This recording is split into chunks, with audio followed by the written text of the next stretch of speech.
একটা মৃতদেহের সাথে মেয়েটাকে কেউ আটকে দিয়েছে এই বরফে ঢাকা নির্জন জায়গায়। ওদিকে দেখা যায় যে ঠান্ডায় মানুষ মরে যায়, এমন ঠান্ডায় এই নদীতে এই দুজন বাঁচার চেষ্টা করছে। কেন কেন মেয়েটাকে মৃতদেহের সাথে বেঁধে রাখা হয়? এই প্রচণ্ড ঠান্ডার জায়গায় ওই লোক দুটোই বা নদীর মধ্যে কি করছিল, কি করতে গেছিল? এরকম লেভেলের থ্রিলার মুভি কম দেখা যায়। হ্যালো, তোমরা দেখছো এক্সপ্লেইন টিভি বাংলা। আজকের মুভি টিল ডেথ। মুভি শুরু হয়, এমাকে দেখা যায় টমের সাথে শেষবারের মতো সে দেখা করে। টমের জীবন থেকে সে চলে যেতে চায়। টমের সাথে তার অবৈধ সম্পর্ক ছিল। এমার আসলে হাজব্যান্ড ছিল, আর কাল তাদের ম্যারেজ অ্যানিভার্সারি, এবং এই জন্য আজকে সে টমের সাথে সব সম্পর্ক শেষ করতে এসেছে। এমার হাজব্যান্ডের নাম মার্ক, সে একজন উকিল ছিল। মার্কের টেবিলে এমা ববি নামে একজনের কেস ফাইল রাখা দেখে। এমা অবাক হয়ে যায়, কারণ ববিকে সে জানত। ববি আসলে একজন ক্রিমিনাল ছিল, যে কিনা চুরি, খুন এইসব কাজের সঙ্গে যুক্ত ছিল। সে অনেকদিন আগের কথা, এমাকে একবার ছুরি দিয়ে আক্রমণ করেছিল ববি, কিন্তু এমা কোনো রকমের লড়াই করে সেদিন তার হাত থেকে বেঁচে যায়। মার্ক এমার উকিল হিসাবেই কাজ করেছিল এবং এমাকে মানসিক দিক থেকে অনেক সাপোর্ট করেছিল। তারপরেই ধীরে ধীরে তাদের মধ্যে একটা ভালোবাসার সম্পর্ক গড়ে ওঠে এবং মার্ক আর এমার বিয়ে হয়ে যায়। মার্কের আচরণ দেখে স্পষ্ট বোঝা যায় যে তার স্ত্রীর সাথে তার সম্পর্ক সেরকম একটা ভালো নয়। তারা একসাথে অফিস থেকে বেরিয়ে যখন লিফটে চড়ে, দেখা যায় সেখানে হঠাৎই টম আসে। এমা তাকে দেখে একটু চমকে যায়, কিন্তু দুজনেই এমন আচরণ করে যেন তাদের আগে কখনো দেখাই হয়নি। তারা সেখান থেকে ডিনার করতে যায় এবং যেহেতু তাদের অ্যানিভার্সারি ছিল, সুতরাং মার্ক একটা বড় সারপ্রাইজ প্ল্যান করেছিল তার স্ত্রী এমার জন্য। এমার চোখ এইভাবে ঢেকে গাড়িতে করে একটা অন্ধকার জঙ্গলের মধ্যে দিয়ে এমাকে নিয়ে যায় সে। এমা কিছু বুঝতে পারে না যে মার্ক তাকে কোথায় নিয়ে যাচ্ছে। কিছুক্ষণ পর এমা বুঝতে পারে যে রাস্তা দিয়ে তারা যাচ্ছে সেই রাস্তাটা একটু নড়বড়ে। সে ভয় পেয়ে চোখের কাপড়টা খুলে দেয় এবং দেখতে পায় তারা লেক হাউসে যাচ্ছে। তাদেরই একটা পুরনো বাড়ি, অনেক স্মৃতি জড়িয়ে ছিল এই বাড়িটার সাথে। তবে বাড়িটা যে জায়গায়, অর্থাৎ এই বন জঙ্গলের মাঝখানে, এখানে কিন্তু আশেপাশে সেরকম কোনো মানুষ বাস করে না। তো যাই হোক, পরদিন সকালবেলা এমার ঘুম ভাঙার পর তার হাতটা সে মার্কের হাতের সাথে হ্যান্ডকাপড অবস্থায় দেখতে পায়। এটা দেখে এমা রেগে যায় এবং মার্ককে জিজ্ঞেস করতে থাকে এসব কি, কিন্তু মার্ক কোনো উত্তর দেয় না।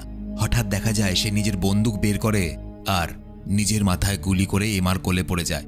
দৃশ্যটা দেখে এমা অত্যন্ত ভয় পেয়ে যায়। সে বুঝতে পারে না এই মুহূর্তে তার কি করা উচিত। তারই হাজবেন্ড তারই কোলের মধ্যে পড়ে আছে। এমা কোনোভাবে তার কোল থেকে মার্কের বডিটা সেখান থেকে সরিয়ে বেরোতে চায়, কিন্তু মার্কের হাতের সাথে তো তার হাত বাঁধা ছিল। এই কারণে এমা বন্দুক দিয়ে হ্যান্ডকাপ ভাঙার চেষ্টা করে, কিন্তু দুর্ভাগ্যবশত সে বন্দুকের মধ্যে আর কোনো গুলি নেই। শেষ পর্যন্ত এমা পুরো বডিটা টেনে নিয়ে বেডরুম থেকে বেরোয় আর একটা সাদা রঙের ওয়েডিং ড্রেস সাজিয়ে রাখা দেখতে পায়। এমা সেই ড্রেসের ওপর মার্কের বডিটা রাখে যাতে টানতে সুবিধা হয়। এরপর এমা নিজে মার্কের শার্ট পরে কোনোভাবে ঘর থেকে বেরোতে চায়, কিন্তু বেরিয়ে এসে যাবে কোথায়? বাইরে তো চারদিকে বরফ দিয়ে ঢাকা, একদম নির্জন জায়গা, আশেপাশে একটাও মানুষ নেই। এমা ঘরের ভেতরেই নিজের ফোন খুঁজতে থাকে, কিন্তু দেখা যায় মার্ক তার ফোনটা আগে থেকেই জলে ডুবিয়ে রেখেছিল। মার্ক তাকে এখানে নিয়েই বা এলো কেন? নিজেকে নিজে গুলি করলো কেন? আর এমার ফোনটাকে সে জলে ডুবিয়ে কেন রেখেছে? এমা ফোনটা বের করে চালানোর চেষ্টা করে, কিন্তু ফোনটা খারাপ হয়ে গেছিল। আরও খোঁজাখুঁজির পর শেষমেশ এমা গাড়ির চাবি খুঁজে পায়। এরপর এমা বাড়ি থেকে বেরিয়ে বরফের মধ্যে শুধু এক টুকরো কাপড় জড়িয়ে মার্ককে টানতে টানতে নিজের গাড়ি পর্যন্ত নিয়ে যায়। গাড়ির ইঞ্জিনটা ভাগ্যবশত চলতে শুরু করে, কিন্তু বেশিক্ষণ নয়। কিছুক্ষণের মধ্যেই ইঞ্জিনটা বন্ধ হয়ে যায় আর এমা সেখানে অসহায়ের মতো পড়ে থাকে। তখনই গাড়ির স্পিকার থেকে একটা রেকর্ডিং চলতে শুরু করে, যেখানে মার্ক আগে থেকে নিজের কিছু কথা রেকর্ড করে রেখেছিল। সেই রেকর্ডিংয়ে মার্ক এমাকে বলে, তুমি কি ভেবেছ আমি তোমার অবৈধ সম্পর্কের কথা জানতাম না? আমি কিছুই জানি না, আমি সব কিছু জানি এমা, এবং তুমি যে আমার সাথে বিশ্বাসঘাতকতা করেছো এটা শাস্তি দেওয়ার জন্য আমি তোমাকে এখানে এনেছি, এবং আমি প্ল্যানটা এমনভাবে সাজিয়েছি তুমি এখান থেকে জ্যান্ত ফিরবে না। যতই চেষ্টা করো পালাতে পারবে না। এটা শুনে এমা অবাক হয়ে যায়। সে প্রথমত ভাবতেই পারেনি যে মার্ক তার সম্পর্কে কথা জানে, আর দ্বিতীয়ত কোনো মানুষকে শাস্তি দেওয়ার জন্য কেউ নিজের হাতের সঙ্গে হাত হ্যান্ডকাপে বেঁধে নিজেকে নিজে গুলি করে দেয়। মার্ক আসলে নিখুঁতভাবে প্ল্যানটা সাজিয়েছে। সে এমাকে প্রচণ্ড ভালোবাসত। সে যখন দেখল যে তার স্ত্রী তাকে দিনের পর দিন ধোঁকা দিচ্ছে, সে এটা মেনে নিতে পারেনি, এবং এসব মেনে নিয়ে তার পক্ষে বেঁচে থাকাও অসম্ভব ছিল। তাই সে প্ল্যান করে এখানে এমাকে নিয়ে আসে এবং এমনভাবে প্ল্যান করে যাতে মৃত্যুর পরেও মার্কের হাত থেকে এমা মুক্তি না পায়। যতক্ষণ পর্যন্ত এমা বাঁচবে ততক্ষণ পর্যন্ত মার্কের ডেড বডির সঙ্গেই তাকে কাটাতে হবে। এমার কাছে কিছু করার থাকে না। সে আবার বডিটাকে টেনে আনে বাড়ির ভেতরে এবং সে নিজের রক্ত লাগা মুখটা ভালো করে পরিষ্কার করে মার্কের দেওয়া সেই স্টিলের নেকলেসটাকে খোলার চেষ্টা করে, কিন্তু সেটা এতটাই শক্ত ছিল যে কোনোভাবে খোলা যাচ্ছিল না। সে আরও উপায়ে চেষ্টা করে হ্যান্ডকাপটা ভাঙার জন্য, কিন্তু সফল হয় না। এমা বিরক্ত হয়ে মার্কের মৃতদেহের দিকে তাকিয়ে বলে, তুমি নিজে একজন মানসিক রোগী এবং আমার সাথে সম্পর্কে থাকাকালীন তুমি তো নিজে অন্য মহিলাদের সঙ্গে কাটিয়েছ। এবং এমার এই কথায় বোঝা যায় যে মার্কেরও অবৈধ সম্পর্ক ছিল কিছু মহিলার সাথে, এবং যেহেতু দুজনেরই অবৈধ সম্পর্ক ছিল সুতরাং তাদের মধ্যে সম্পর্ক নষ্ট হতে শুরু করে আস্তে আস্তে। এমা আবার সেই ঘরে ঢোকে যেখানে মার্ক আগের রাতে তাদের পুরনো স্মৃতির ছবিগুলো সুন্দর করে সাজিয়ে রেখেছিল, এবং সেই ঘরে এমা হঠাৎ সেই অপরাধী ববির ছবি দেখতে পায়। এবং এই ঘরেও একটা ভয়েস রেকর্ডিং ছিল। রেকর্ডিংটা চালাতেই এমা শুনতে পায় প্রথমবার যেদিন সে মার্কের সাথে ফোনে কথা বলেছিল, অর্থাৎ ববি নামের গুন্ডাটা তাকে যখন ছুরি মেরেছিল তখন সে মার্কের কাছেই সাহায্যের জন্য গেছিল। সেই দিনের ফোনের রেকর্ডিংটা মার্ক এখানে রেখে গেছে। এমা সামনের দরজায় কারো নক করার শব্দ শুনতে পায় এবং নিজের জীবন বাঁচানোর একটা আশা দেখতে পায়, কিন্তু একই সাথে সাথে সে ভয়ও পায় কারণ তার সঙ্গে একটা মৃতদেহও আছে। এমা প্রথমে দরজাটা খোলার সাহস করে না, কিন্তু দরজা একটু ফাঁক করে সে দেখতে পায় বাইরে আর কেউ নয়, তার প্রেমিক টম দাঁড়িয়ে আছে। এমা একটু শান্তি পায় এবং জানতে পারে মার্ক এমার ফোন থেকে টমকে এখানে আসার জন্য মেসেজ করেছিল। এটা শুনে এমা আবার ভয় পেয়ে যায়, কারণ যেহেতু এখানে এমাকে সে শাস্তি দেওয়ার জন্য নিয়ে এসেছিল সুতরাং টমকে যখন ফোন করেছে তার মানে মার্ক আরও বেশি কিছু ভয়ানক প্ল্যান করে গেছে। তাদের সঙ্গে বিপত্ত সবে শুরু হয়েছে।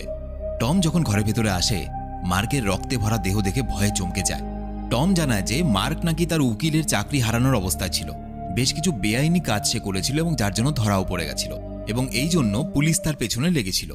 এমা নিজেকে বাঁচানোর জন্য পুলিশকে পুরো ঘটনাটা বলতে চায়, কিন্তু টম মানা করে দেয়। টম বলে, তুমি যদি এখন পুলিশকে খবর দাও পুলিশ তোমার কথা বিশ্বাস নাও করতে পারে, কারণ মার্ক এমন এমন প্রমাণ রেখে গেছে যাতে এমাকেই দোষী মনে হবে যদি পুলিশকে খবর দেওয়া হয়। টমও একজন উকিল ছিল এবং সে জানত মার্ক কতটা চালাক এবং কিভাবে সবকিছু প্ল্যান করেছে এমাকে ফাঁসানোর জন্য। কিন্তু ভালো করে ভাবলে বোঝা যাবে শুধুমাত্র এমাকে ফাঁসানোর জন্য নয়, মার্ক কিন্তু টমকেও ফাঁসানোর ব্যবস্থা করে গেছে, এবং এই জন্য টমকে সে নিজেই মেসেজ করেছিল এই বাড়িতে আসার জন্য। অবশেষে টম এবং এমা অনেক ভাবার পর এই সিদ্ধান্ত নেয় যে তারা পুলিশকে ফোন করবে। কিন্তু তারা যখন পুলিশকে ফোন করার কথা বলছিল হঠাৎ বাইরে কারো গাড়ির আওয়াজ পায়। তারা স্পষ্ট বুঝে যায় যে তাদের উপরে কেউ চোখ রেখেছে এবং এই লেক হাউস পর্যন্ত কেউ বা কারা তাদের পিছু করছে। টম এমাকে ঘরে একা রেখে বাইরে যায়। দেখা যায় একটা লোক এসেছে, নাম জিমি। টম জিমিকে জিজ্ঞেস করে, আপনি কে, কি জন্য এসেছেন? জিমি বলে, আমাকেও ফোন করা হয়েছিল, আমি এই বাড়িতে পাইপ ঠিক করার জন্য এসেছি। কিন্তু টম তাকে বলে, আমাদের এখানে কোনো পাইপ ঠিক করতে হবে না। টম তাকে টাকা পয়সা দিয়ে বলে, আপনি এখন যান। জিমিকে দেখা যায় জিমি কিন্তু সে বাড়ির ভেতরে ঢুকতে নাছোড়বান্দা। সে বারবার বলে, আমাকে যেই কাজের জন্য এখানে আসতে বলা হয়েছিল আমি সে কাজ না করে যাব না।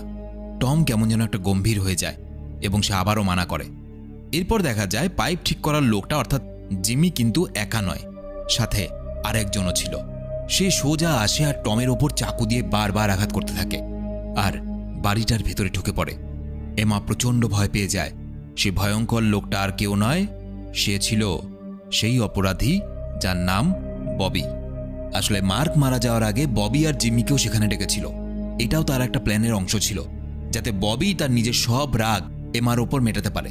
কারণ আগেই বলেছি, কয়েক বছর আগে এমাকে ববি চাকু মেরেছিল এবং এমার সেই কেসটাই মার্ক লড়েছিল, এবং আজ এত বছর পর ববি সুযোগ পেয়েছে এমার ওপরের প্রতিশোধ নেওয়ার। জিমি অত্যন্ত ভয় পেয়ে যায়, কারণ সে ভাবতেও পারেনি যে টমকে এত বাজে এত নৃশংসভাবে মারা হবে। ববি কোনোভাবে জিমিকে শান্ত করে। এরপর দুজন এমাকে খুঁজতে শুরু করে। ওদিকে দেখা যায় এমা মার্কের মৃতদেহটা টেনে সেই বাড়ি থেকে বেরিয়ে যায় এবং সামনের একটা ছোট্ট ঘরে ঢুকে পড়ে। অন্যদিকে জিমি রক্তের দাগ দেখে এমাকে খোঁজার চেষ্টা করে। এমা সেই ছোট্ট ঘরে ভাগ্যবশত একটা ধারালো হাতুড়ি পেয়ে যায় এবং সেটা দিয়ে সে মার্কের হাতটা কাটতে থাকে। বড় ভয়ানক দৃশ্য ছিল যে একটা মৃত মানুষের হাত কাটছে সে, এবং এমা এটা এই জন্য করছিল কারণ তাকে বাঁচতে হলে তাকে এখান থেকে দৌড়তে হবে, পালাতে হবে, এবং এই মৃতদেহটা অর্থাৎ মার্কের মৃতদেহটা সাথে নিয়ে সে এখান থেকে কিছুতেই বাঁচতে পারবে না, কারণ এত ভারী একটা মৃতদেহ তার টেনে নিয়ে এখান থেকে পালানো সম্ভব নয়। ঠিক তখন সেই ঘরে জিমি খুঁজতে খুঁজতে পৌঁছে যায়। এমা তাড়াহুড়ো করে নিজের শরীরটাকে লুকিয়ে রাখে, তাই জিমি এমাকে দেখতে পায় না, সেই শুধুমাত্র মার্কের মৃতদেহটা দেখতে পায়। জিমি সাথে সাথে সেখানে ববিকে ডাকে। ববি এসে ভালো করে জায়গাটা দেখতে যায়। যখন সে দেখে শুধু মার্কের মৃতদেহ এবং মার্কের একটা কাটা হাত পড়ে আছে, ববি নিজেও দেখে অবাক হয়ে যায়। সে ভাবতেও পারেনি যে মানুষটা তাদের বদলা নেওয়ার জন্য ভাড়া করে ডেকে এনেছে সেই মানুষটা নিজেই মারা গেছে। ববি আর জিমি কিন্তু এরপর ফিরে যেতেও পারত, কারণ যে তাদেরকে টাকা দিয়ে এখানে আসতে বলেছিল সেই তো মারা গেছে। কিন্তু সমস্যা হলো, এই প্ল্যানে যেহেতু এমাও জড়িত ছিল, সুতরাং এমাকে খোঁজা গুরুত্বপূর্ণ। কারণ একটু আগে ববি আর জিমি মিলে যে টমকে মেরে ফেলেছে, সেটা সাক্ষী আছে এমা। মার্ক ববি আর জিমিকে তো কোনো টাকা পয়সা দেয়নি, কিন্তু তাদের ফিস স্বরূপ একটা হিরে রেখে গেছিল লকারে। সেই লকার খোলার জন্য এমার সাহায্য লাগবে, এবং সাথে মার্কের ফিঙ্গারপ্রিন্টও লাগবে। সুতরাং মার্কের মৃতদেহটাকেও যেরকম দরকার, একইভাবে এমাকেও দরকার, নয়তো জিমি আর ববি ওই হিরেটা পাবে না। তাদের কাছে মার্কের মৃতদেহ তো ছিল, কিন্তু এমা ছিল না। দেখা যায় এমা মার্কের হাতটা কেটে কোনোভাবে নিজেকে ছাড়িয়ে নিতে পেরেছিল এবং সেই ছোট্ট ঘরেই কোনোভাবে লুকিয়েছিল। এমার এখন আসল উদ্দেশ্য হলো ববি আর জিম্মির হাত থেকে কোনোভাবে পালিয়ে বাঁচা। কিন্তু চারদিকে বরফ দিয়ে ঘেরা সেই নির্জন জায়গার বাইরে কোথাও পালানো তো মুশকিল ব্যাপার, একটা আশ্রয় পাওয়াও অসম্ভব। এদিকে জিমি সেই ছোট্ট ঘরটাতে ফিরে যায় মার্কের দেহটাকে বাড়ির ভেতরে আনার জন্য। এমা জিমির চোখের আড়ালে একটা ভরা ফুয়েল ট্যাঙ্ক টেনে নিয়ে যায়। এমা গাড়িতে তেল ভরে পালাতে চেয়েছিল, কিন্তু তখনই সেখানে ববির আওয়াজ শুনতে পেয়ে সেখান থেকে চলে আসে। এমা কোনো রকমভাবে গাড়ির পাশে লুকিয়ে যায়, আর এদিকে ববি ফুয়েল ট্যাঙ্ক দেখতে পায়। সে বুঝে যায় এমা গাড়ি চালিয়ে এখান থেকে পালানোর চেষ্টা করেছিল, তাই সে গাড়ির চাকা থেকে হাওয়া বের করে দেয় যাতে এমা এখান থেকে পালিয়ে যেতে না পারে। এমা ভয়ে ভয়ে বাড়ির ভেতরে ঢোকে এবং আলাদা আলাদা জায়গায় লুকাতে থাকে, কারণ ববি একদিকে খুঁজছিল, আরেকদিকে জিমি ওই মৃতদেহটা ঘরে আনার চেষ্টা করছিল। এমন পরিস্থিতি ছিল যে এমা যেদিকেই যাবে সেদিকেই ধরা পড়ে যাবে, তাই সে বাধ্য হয়ে গাড়ির চাবিটা লাগিয়ে দেয় এবং তখনই গাড়ি থেকে একটা জোরে আওয়াজ হতে থাকে। জিমি এবং ববির নজর সেই গাড়ির উদ্দেশ্যে চলে যায় এবং এই ফাঁকে এমা কিছুক্ষণ চিন্তা ভাবনা করার সময় পায়। সে টমের মৃতদেহটা দেখে প্রচণ্ড হতাশ হয়, কারণ টম তাকে আসলেই ভালোবাসত। ববি বুঝতে পারে যে এমা চালাকি করে শুধুমাত্র গাড়ি সাউন্ড করেছিল যাতে জিমি এবং ববিকে তার দিক থেকে অন্যদিকে তার নজর ঘোরানো যায়। এরপর দেখা যায় ববি বাড়ির ওপরে একটা ছোট্ট ঘরে এমাকে খুঁজতে যায় এবং দুর্ভাগ্যবশত এই ঘরেই এমা লুকিয়েছিল। কিন্তু সুযোগ পেতেই সে ববিকে পেছন থেকে আক্রমণ করে দেয় এবং নিচে ফেলে দেয়। ববি কিছুক্ষণের জন্য অজ্ঞান হয়ে যায়। আওয়াজ শুনে জিমিও দেখতে আসে, কিন্তু তখনই এমা তার ওপর আক্রমণ করে দেয় এবং একটা ঘরের মধ্যে জিমিকে বন্দি করে দেয়। এমা বুঝতে পারে এটাই সুযোগ। একদিকে ববি অজ্ঞান হয়ে পড়ে আছে, অন্যদিকে জিমিকে সে ঘরের মধ্যে বন্দি করে রেখেছে। সুতরাং এই সুযোগ যদি কাজে লাগাতে না পারে, এই সুযোগ কাজে লাগিয়ে যদি এখান থেকে পালাতে না পারে, তাহলে হয় ববি মেরে ফেলবে তাকে, নয় জিমি মেরে ফেলবে। এমা তাড়াহুড়ো করে ঘর থেকে বেরিয়ে যেই গাড়িটা চালাতে যায়, দেখা যায় ববির জ্ঞান ফিরে এসেছে। ববি তাকে ধরে ফেলে এবং অল্প সময়ের মধ্যেই এমা পুলিশকে ফোন করে দেয়। পুলিশকে ফোন করার সাথে সাথে জিমি কিন্তু আর সেখানে থাকতে চায় না। জিমি ভয় পাচ্ছিল। ববি তাকে বলে, চুপচাপ নিজের কাজ করে যা, আর একটু কাজ করতে পারলে আমরা লকারটা খুলতে পারবো এবং ওই দামি হীরাটা নিতে পারবো। এরপর ববি এমাকে অজ্ঞান করে এবং মার্কের মৃতদেহের সাথে বেঁধে দেয়। মার্ক মারা যাওয়ার আগে ববিকে বলে গেছিল যে লকার খোলার জন্য এমা তোকে সাহায্য করতে পারে, কারণ যেদিন এমাকে আমি প্রপোজ করেছিলাম সেই ডেটটাই হলো লকার খোলার পাসওয়ার্ড, এবং সাথে আমার হাতের ফিঙ্গারপ্রিন্টটাও লাগবে সেই লকার খোলার জন্য। এবার মার্ক তো মারা গেছে। মার্ক কবে এমাকে প্রপোজ করেছিল সেই ডেটটা শুধুমাত্র এখন এমাই জানে। সুতরাং এমাকে বাঁচিয়ে রাখা জরুরি। প্রথমে এমা কিছুতেই বলতে চায় না। ববি অত্যাচার শুরু করে। অত্যাচারের মাত্রা আস্তে আস্তে বেড়ে যায় এবং একসময় দেখা যায় চাপে পড়ে এমা বাধ্য হয়ে বলে দেয় সেই লকারের পাসওয়ার্ড। এইসব অত্যাচার জিমি একদম সহ্য করতে পারে না, কারণ জিমি আর ববি দুজনেই হারামি টাইপের মানুষ হলেও জিমির মধ্যে কিছুটা মনুষ্যত্ব ছিল। সে কিছুতেই মানতে পারছিল না যে টাকার জন্য বা ওই হিরেটার জন্য একটা মানুষকে খুন করে ফেলা হয়েছে এবং আরেকটা মেয়ের ওপর অকথ্য নৃশংস অত্যাচার হচ্ছে। এবং এই জন্য সে ওখানে পড়ে থাকা এই বন্দুকটা নিয়ে ববিকে ধমকি দিতে শুরু করে। জিমি বলে, আমি ওই হীরাটা তো চাই, কিন্তু আমি অমানুষের মতো আচরণ করতে চাই না। তাই এমার হ্যান্ডকাপটা সে খুলে দেয় এবং এমাকে বলে, তুমি যদি লকার খোলার উপায়টা অর্থাৎ পাসওয়ার্ডটা যদি আমাকে বলে দাও, তাহলেই তোমাকে জীবিত রাখবো। বোঝো ব্যাপার। এদিকে ও এমার প্রতি অত্যাচার মেনে নিতে পারছে না, অন্যদিকে ওকে গুলি করে মারতে চায়। তো যাই হোক, এমা তাকে প্রপোজ করার ডেটটা বলে দেয়। তারপর ববি সেই ডেটের সাহায্যে লকার খুলতে যায়, কিন্তু খুলে কোনো হীরা দেখতে পায় না, শুধু একটা বড় ধারালো চাকু দেখতে পায়, যেখানে লেখা আছে হিরেটা এমার শরীরের কোথাও একটা লুকানো আছে। মানে সে স্টিলের মালাটার মধ্যেই হিরেটা লুকানো আছে, কিন্তু সেই মালাটা তো কোনো রকমভাবে খোলা সম্ভব না। এমা খুব ভয় পেয়ে যায় এবং সে পরিষ্কার বুঝতে পারে যে এটা মার্ক ইচ্ছে করে এরকম লিখে গেছে, কারণ সেও জানে যে স্টিলের মালাটা তার গলা থেকে খোলা যাবে না। সুতরাং ববি এবং জিমি এমার গলা কেটে সেই মালাটা খুলবে এবং তারপর সেই মালা থেকে হিরেটা নেবে। কিন্তু জিমি কোনোভাবেই সেটা হতে দিতে চায় না। সে অস্ত্র নিয়ে শুধুমাত্র মালাটা ভাঙারই চেষ্টা করতে থাকে। ববি ধৈর্য ধরে রাখতে পারে না। সে জিমিকে জোরে ধাক্কা দেয় এবং দুর্ভাগ্যবশত জিমি দেওয়ালের পেরেকের সঙ্গে ধাক্কা খেয়ে মারা যায়। পেরেকটা পুরোপুরি জিমির মাথায় ঢুকে যায়। হঠাৎই এমন দৃশ্য দেখে ববি হতভম্ব হয়ে যায়। সে সব দোষ এমার উপরে দিয়ে বলে, মার্ক মারা গেছে, টম মারা গেছে, জিমি মারা গেছে, এই সব কিছুর জন্য তুই দায়ী এবং আমি তোকে এতগুলো মৃত্যুর শাস্তি দেব। এখন তোর গলাটা কেটে নেব। দুজনের মধ্যে মারামারি শুরু হয়ে যায়। এমা পালাতে চায় কিন্তু ববি কোনোভাবেই তাকে ছাড়ে না। এমাকে দেখা যায় সে একসময় একটা হাতুড়ি দিয়ে ববির মাথায় মেরে দেয় এবং মার্কের মৃতদেহের সাথে ববিকেও হ্যান্ডকাপ দিয়ে বেঁধে দেয়। এবং বড়ই ভয়ানক দৃশ্য যে ববি মার্কের মৃতদেহ শুদ্ধই এমার পিছু করতে থাকে। এমা নিজের গাড়ি চালিয়ে পালিয়ে যাওয়ার চেষ্টা করে কিন্তু সে ব্যালেন্স হারিয়ে ফেলে।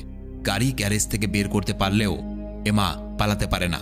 এমা শরীরে অনেক আঘাত লেগেছিল, হাঁটতেও পারছিল না, কিন্তু তারপরেও এমা হার মানে না।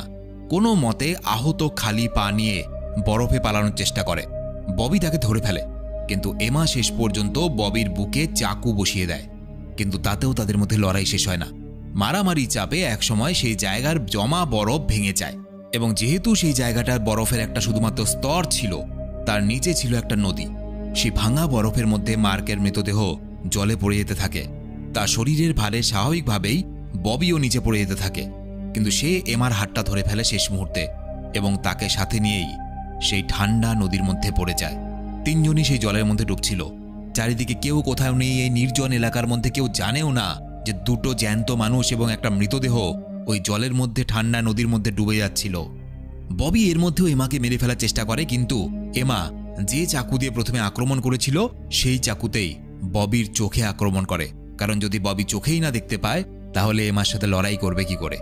এমা সাঁতার কেটে জলের ওপর পর্যন্ত আসে কিন্তু সেখানেও শক্ত বরফের স্তর দিয়ে ঢাকা। আর কিছুক্ষণের মধ্যে এমা মারা যাবে যদি এখান থেকে বেরোতে না পারে। একই ঠান্ডা, তার মধ্যে অক্সিজেন পাচ্ছে না। এই কঠিন পরিস্থিতিতেও এমা হাল ছাড়ে না। চাকু দিয়ে কোনো মতে বরফ ভেঙে সে বেরিয়ে আসে। এত কিছুর পর এমা তো বেঁচে যায় কিন্তু তার শরীরে আর কোনো শক্তি বেঁচে থাকে না। এমা শেষ পর্যন্ত নিজের হাত থেকে নিজের বিয়ের রিংটা খুলে ফেলে এবং ফেলে দেয় সেই নদীতে, যে নদীর মধ্যে মার্কের মৃতদেহের সাথে সেই রিংটাও ডুবে যায় এবং এখানে এই মুভিটা শেষ হয়ে যায়। তো এই ছিল আজকের মুভি এক্সপ্লেইন ভিডিও। কেমন লাগলো অবশ্যই কমেন্টে জানাবে। আর তোমরা যারা সরাসরি আমার সাথে কথা বলতে চাও, আমার ফেসবুক, ইনস্টাগ্রাম আইডি এই ভিডিওর নিচে লিংক দেওয়া আছে। দেখা হচ্ছে পরের ভিডিওতে। ততদিন সবাই খুব ভালো থেকো। আমি যাই দেখি বরফ টরফ একটু ঘুরে আসি, আংটিটা পাওয়া যায় নাকি।